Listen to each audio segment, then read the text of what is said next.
Sandalay, sumilay, kung sa pawirin, maganda ang balita natin sa amin. Ang mga akin sa langit ay nagsipagawin.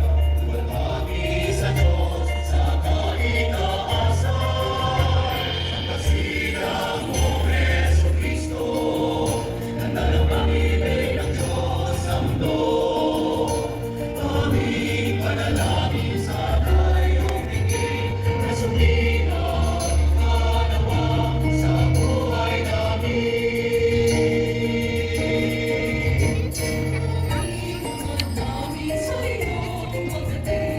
masunugan ka para sa amin. Nagkatuloy sa'yo ang puso na langit, kayapaan pag-ibig nawa'y wagarin.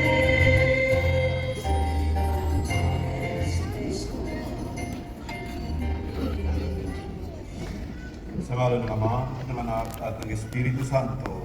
Amen. Ang pagpapala ng ating Panginoong Jesucristo, ang pag-ibig ng Diyos Ama, at ang pakikipagkaisa ng Espiritu Santo naway sumainyong lahat. At sumayo rin.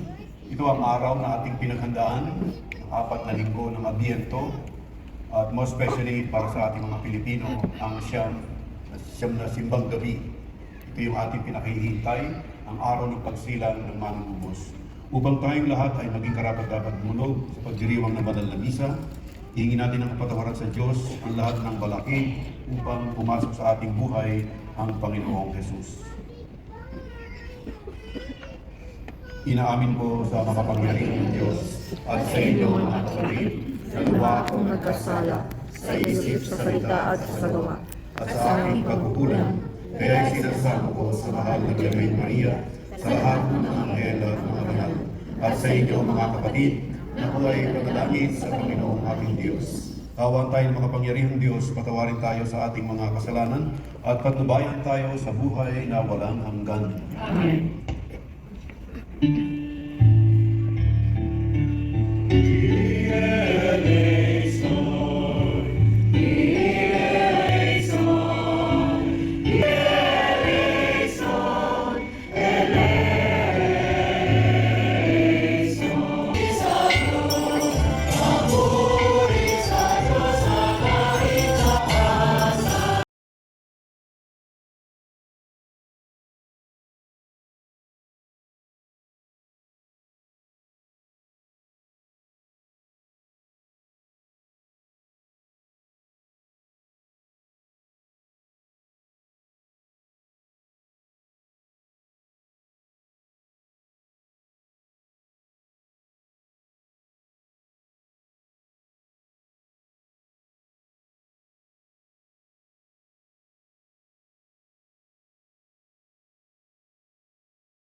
halina't sumambang lahat sa nanaw.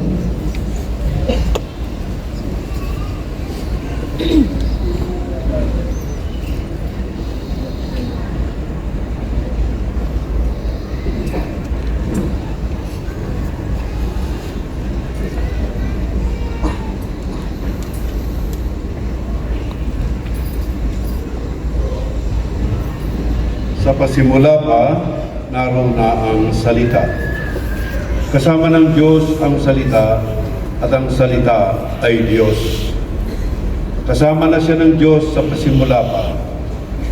Sa pamamagitan niya, nilikha ang lahat ng bagay at walang anumang nalikha ng hindi sa pamamagitan niya. Mula sa Kanya ang buhay at ang buhay ay siyang ilaw ng sangkatauhan. Nagliliwanag sa kadiliman ng ilaw at ito'y hindi kailanman nagapi ng kadiliman. Sinugo ng Diyos ang isang taong na nagngangalang Juan na parito siya upang magpatotoo tungkol sa ilaw at manalig sa ilaw ang lahat dahil sa patotoo niya. Hindi siya ang ilaw, kundi naparito siya upang magpatotoo tungkol sa ilaw. Ang tunay na ilaw na tumatanglaw sa lahat ng tao ay dumarating sa sanlibutan. Nasa sanlibutan ng salita. Nilikha ang sanlibutan sa pamamagitan niya, ngunit hindi siya nakilala ng sanlibutan. Naparito siya sa kanyang bayan, ngunit hindi siya tinanggap ng kanyang mga kababayan. Ngunit ang lahat ng tumanggap at nanalig sa Kanya ay pinagkalooban niya ng karapatang maging anak ng Diyos. Sila nga'y naging anak ng Diyos, hindi dahil sa isinilang sila ayon sa kalikasan, ni sa pita ng laman o sa kagagawa ng tao. Ang pagiging anak nila ay buhat sa Diyos. Naging tao ang salita at siya ay nanirahan sa piling natin. Nakita namin ang kanyang kapangyarihan at kadakilaan, puspos ng pag-ibig at katapatan. Tinanggap niya mula sa Ama ang kapangyarihan at kadakilaan ito bilang bugtong na anak. Nagpatotoo si Juan tungkol sa kanya at ganito ang kanyang sigaw. Siya ang tinutukoy ko nang sabihin ang darating na kasunod ko'y higit sa akin, sapagkat siya na bago pa ako ipinanganak. Dahil sa siya'y puspos ng pag-ibig, tayong lahat na tumanggap mula sa Kanya ng abot-abot na kaloob, sapagkat ibinigay ang kautusan sa pamamagitan ni Moises. Ngunit ang pag-ibig at ang katotohanan ay dumating sa pamamagitan ni Jesucristo. Kailanman ay walang nakakita sa Diyos, ngunit ipinakilala siya ng bugtong na anak. Siya'y Diyos na lubos na minamahal ng Ama. Ang mabuting balita ng Panginoon.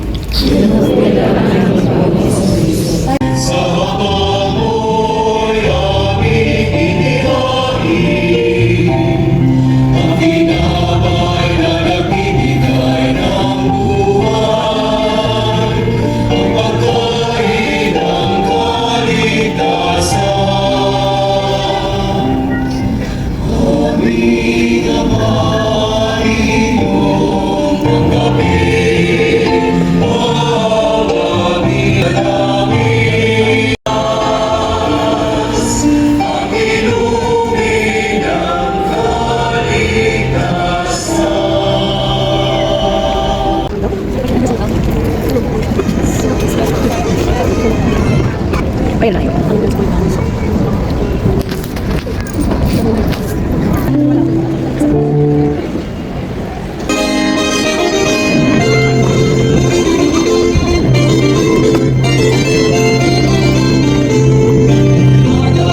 Allegiance, glory to the new Lord King. His honor and mercy.